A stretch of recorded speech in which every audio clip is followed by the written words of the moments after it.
5歲至85歲以上嘅弟兄姊妹，請關注以下信息。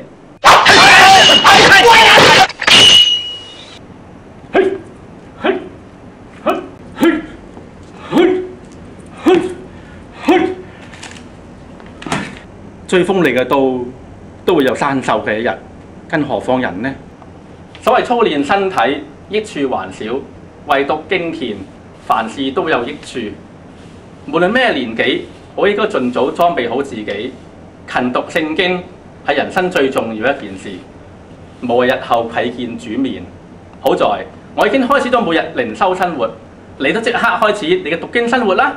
每日讀經係一個終身嘅屬靈追求生活，專係為5歲至到85歲以上嘅你而設嘅，唔使驗身，唔問健康狀況，只要你有一個謙卑嘅心，保證你有所得着，仲唔會因為你嘅年紀大咗或者身體差咗而影響你同神嘅關係，更保證你所領受到嘅可以終身受用。就算第日返咗天家，留低嘅都係一啲屬靈書，而唔係公仔書。5歲至85歲以上嘅你，依家就即刻開始你嘅靈修生活，保證你有所得着。兩夫婦一齊讀經，仲會有更多亮光添噃！即刻向教會訂閱屬靈書，開始你哋嘅靈修生活啦！勤讀聖經，靈命高升。